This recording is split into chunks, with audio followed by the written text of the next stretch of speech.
He was sitting in the back listening to you guys. Oops, we made a comedy, right? I mean, better that than watching the fucking news, right? I should mention, just a little self-promotion for the theater. We're in the midst of a Howard Hawks matinee series. I don't know if any of you guys are coming out for those, but I should say the very first film we played in that series was the one that features Chicago most prominently, which is Scarface, and the original Scarface, and your grandfather is and his name is also Osgood Perkins. He was mostly a theater actor at the time, but he has a very prominent role in that movie. It's not a question. I'm just saying. And you get it comes full circle. And you get to see in the picture here the bullies, the bully with the glasses. That's my daughter B. That's 4 generations of Perkins. She's also the sort of surly hardware store worker in Longlegs. Okay, so before I get to the actual questions I have, I want to ask you this. This is my original first edition paperback, which means it's worth shit. Of Skeleton Crew, which is where this story comes from. Also has the mist in it, if anybody, okay, not a lot of these stories have actually been made into movies, but that picture of the monkey, I know you guys can't see it, he has symbols. But your monkey has a drum. And I'm wondering why you made that change. Well, I was given the material, I was given the project, I was offered the golden opportunity, right? It's like Charlie Bucket opening the candy bar and there's the golden ticket. You're like, yeah, So this was brought to you? I'll take this job. Okay. Yeah, Peter Safran and Michael Clear, who's James Wan's producer, came to me. They're like, we think you might do well with this. We have a script we don't love. You might want to do it. I said, yeah, I want to do it. And they said, the one thing can't be symbols. I said, why not? I said, well, Disney owns the symbols. The symbols or the monkey with the They own the monkey playing the symbols because of Toy Story. Look, we can all sit here and moan and groan. They own Darth Vader too. I had a much more highfalutin reason that you might be changing. I just thought it's well, no. Then what happens is you sort of have the moment of like, oh, that's too bad. Disney owns the symbols. That sort of sucks. They own Darth Vader. That sucks worse. And then you have a moment of like, well, I guess it could be a drum. And if it's a drum, maybe it could sort of be rhythmic and kind of dreadful, and maybe it's sort of more kinetic, and it's got a thing, and it's a little bit fresh. I like it. You can have the symbols, Disney. You have everything else. Oh, by the way, just one thing to quickly say, to also as a pitch for the theater, for no reason other than to showing Pinocchio, the original Pinocchio. We all got to go see that shit. That's amazing. That movie's amazing, right? I mean, be a member to see it. Yes. Be a member, go see it, because the monstro whale attack is as good as anything in any movie ever. Right? Yeah. We are attuned also to like a drum roll being something Yeah, that's here about comes- to like reveal something. Also, it's also a rim shot, right? Like for a joke. Right.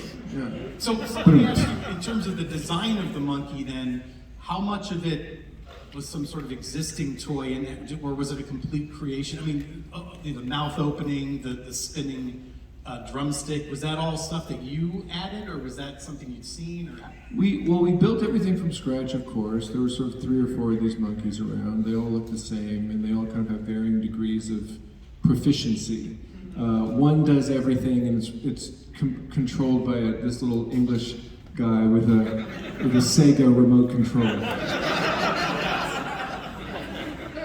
And there's actually 2 puppeteers. One of them was terrible. One of them was great. It's kind of thing you get to work one day, you're like, oh, there's the terrible guy.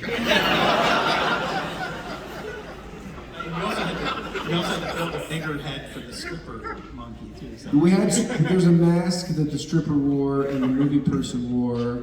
Someone else wore it too. Oh, the person with the knife, the hatchet wore. Would you say that, just going back to you getting onto this project in the first place, would you say the chance for a filmmaker, especially a horror filmmaker, to get to direct a Stephen King story is kind of a holy grail or a rite of passage, or how did you look at it when it was offered to you? It was like, oh yes, okay, we're going through this. I think it genuinely all depends on what it is. And it's like, from my point of view, if you're this guy, this is pre-Longlegs, by the way, so I'm just like crawling around in the dirt. Where's the light switch? I'm sure it's in the darkness somewhere. I just can't find it. So when they bring it to you and they say, it's the monkey, here's what happens. Oh yeah, I can see the poster. And I know that sounds like shit, but it's the opposite, really, because I do a certain thing, right? And in order to get my thing in front of 700 people here, or to make Longlegs work the way that it works, it's very difficult to translate my so-called thing to everybody. And it's working now, which is nice. But when they brought the monkey to me, there was no Longlegs. I was still sort of toiling and like, oh, those Perkins movies are pretty nice, but they're not worth any money. Which is a real thing, you know. It's a business, and there's an exchange still to be done. So when they come to me and they say it's the monkey, I say, oh, I can see the poster, and the poster is the poster that you see out there, right? Like that's the first thing I see. And so in any instant, it's like it's quadruple, yes, because with the poster comes everybody's baggage about that monkey, whether we have any specific context or not. There's something about that monkey's face, the toy monkey with the cymbals or the drums that we see like at a yard sale, or we see it at the flea market, we've seen someone's house, we're like, there's something about that. There's something uncanny about that. There's certain things that register to the human mind as uncanny. It's funny, we showed the monkey, Christian Convery, who plays the twins, had a double who would stand in when it wasn't him. And I showed this kid the monkey for the first time. And he said, oh, I hate it so much. I was like, oh, he hates it. Fucking great. Poor kid, hates it. So you adapted this, what were some of the elements of the original story that you wanted to build on to expand it some and to expand the world a little bit? Because this is obviously a much bigger story than is in the book. It may sound generic, but I wanted to expand the Stephen Kingness of it, right? Because the story is, there's not really a story, there's not a film story in the short story. There's a monkey, you turn the key, someone dies in an insane way. That's kind of it. There's not really like a lot of plot, there's not a lot of incident, there's not a lot of character stuff, it's just sort of that. And so, at a certain point, you kind of have to just put that aside and personalize it and turn it into a movie. I don't think I used anything from the short story. Son of a Whore. Son of a Whore is a great Stephen King. Yeah. As Stephen King fans know, like he's got a couple of really great turns of phrases. Son of a whore is one word. You son of a whore. I was like, that's pretty flashy. Probably use that. Did you consult with King at all, or at least show him when you were done what you had? And I think King doesn't suffer fools much. I don't think he suffers anything very much. He's sort of so complete in his experience. He's done it for so long, so well, encountered so many people that he's sort of over it, but not in a shitty way. Just a kind of like, yeah, let me see what it is. Yeah, it looks good. Check. I'm not gonna stop it. Right? So for a long time it was just, I'm not going to stop it. And that's kind of like implicit approval enough. He's got a lawyer, he's got one guy. There's no team of agents, it's not a bullshit situation. There's one dude who's amazing, by the way. Old school lawyer guy, amazing. Rand Holston, great dude who you interface with. And does Steve approve? Well, Steve likes it. Okay, well Steve likes it, I guess, okay. And then finally, a couple weeks ago, he tweeted and he said all kinds of nice things. And I was going to say, he's already given the film a stamp of approval. He likes it, so. He said he admires it. Yeah.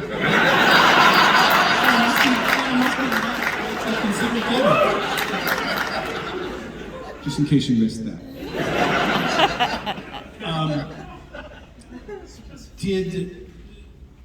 Well, let me see here.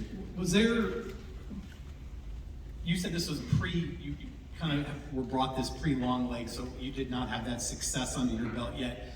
But Longlegs is one of those films that people who don't normally dig or go to horror movies came out to see that because they heard it was something different. And so not only won over like the horror crowd, it went beyond that. And this film is completely different than that, I think. Or do you, I mean, I feel like you're the kind of filmmaker, having seen, I think, if not all, then most of your films, you adapt to the material rather than sort of imprint yourself on the material, like make everything feel the same. But were you excited to try something a little funnier? Certainly not less bloody, but like funnier? Yeah, it's like you do the assignment.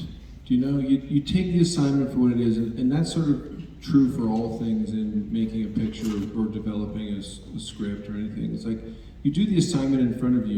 You don't try. I'm careful in talking about it this way because I don't want to diminish the art. You don't try so hard, right? Like as soon as you start trying really hard, I feel like it goes south. It's like the metaphor I'm constantly using. You've probably all heard it 1,000 times. Well, it's like you got a hose and you're watering your lawn with a hose, and there's a kink in it all of a sudden. And you're like, fuck, and you squeeze it. You're squeezing the hose and there's a kink in it. Why isn't the water flowing? Well, because you're bearing down really hard on it. This is the thing that's happening. It's coming through a hose. I'm the hose, okay,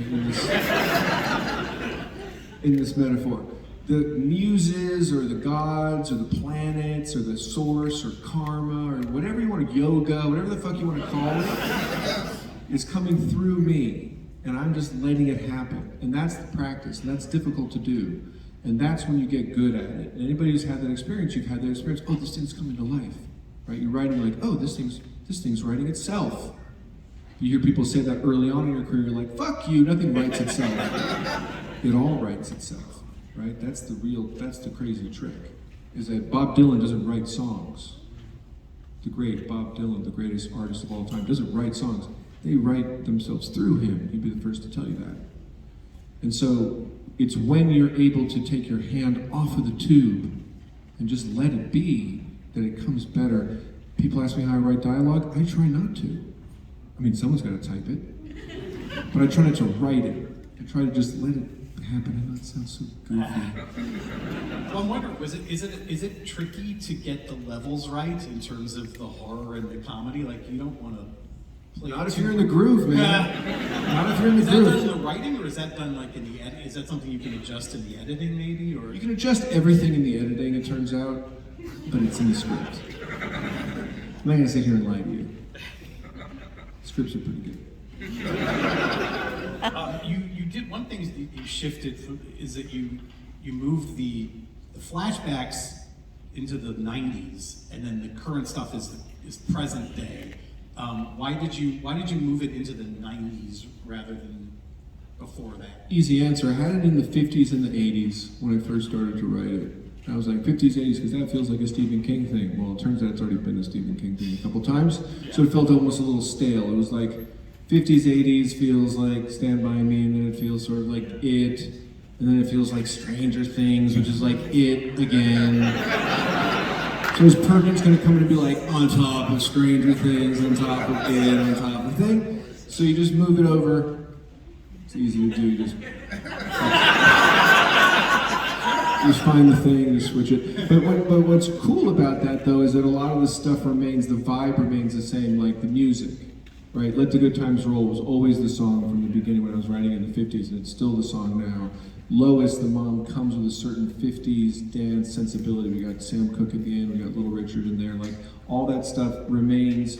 A lot of the way Bill talks when he's a kid is sort of remnants of his 50s. I was going to marry that girl. It says about the babysitter. It's very 50s things to say. I was going to marry that girl. I'm pretty sure this is the bloodiest thing you've ever done, to the point where it feels like so much blood comes out. Sometimes it's more than the human body actually holds. Just tell me about playing with that. Yeah, we playing with had, the gore. in pre-production is a glorious time, right? Because like you don't know anything and you're figuring it all out, and everyone's sort of talking, you're meeting endlessly with all the departments. We would have death meetings at least twice a week, just to be like, okay, let's wrap our heads around these deaths. And it was like, oh, the swimmer, so she's gonna dive into the pool and she's gonna explode.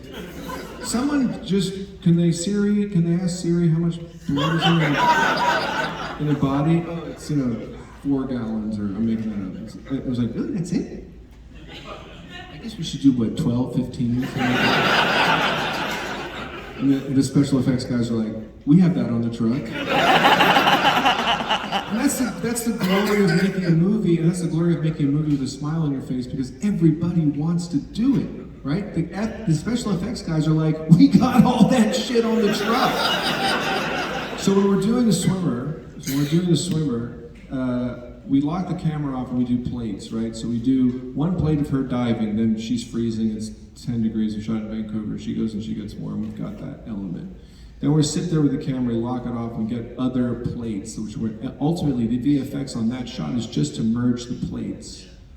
And so she dives in, we send her home. Then what happens is we build a bridge across the pool, and out goes my special effects guy in a full Green Man suit. Full It's Always Sunny in Philadelphia Green Man suit. And he's just out in the middle of this bridge on his knees, tossing body parts. Well, what if you toss the leg more like a golf club?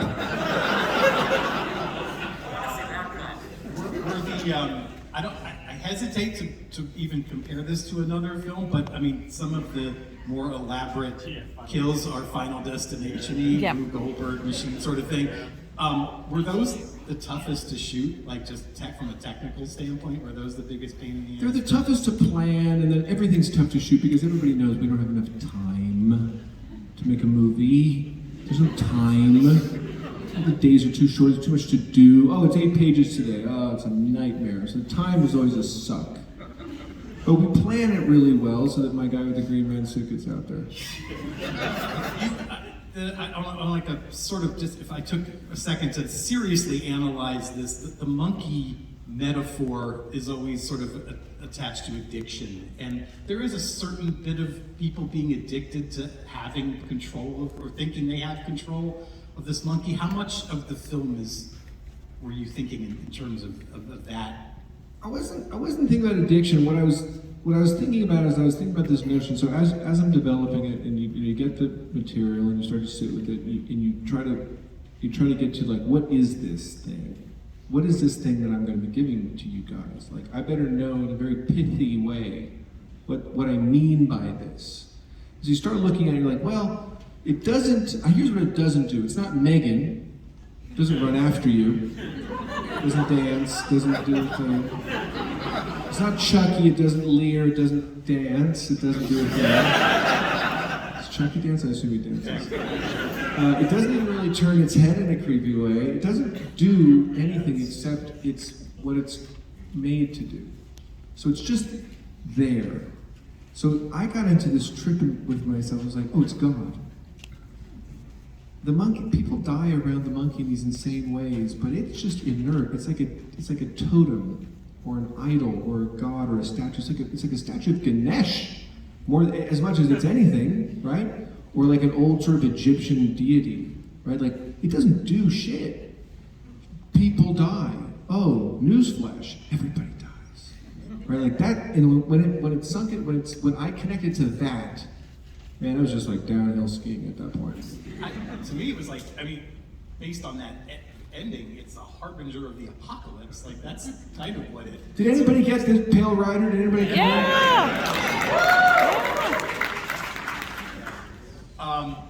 Last thing I want to ask you, well, let me say real quick, I think Matt mentioned this at the beginning. We are opening this film on the 21st of February in 35 millimeter. This is what you saw tonight, not 35, apologies, we don't have that yet. But please, if you liked it, let everybody know, tell them all. It's going to open everywhere, but tell people to come see it here in 35. It's better.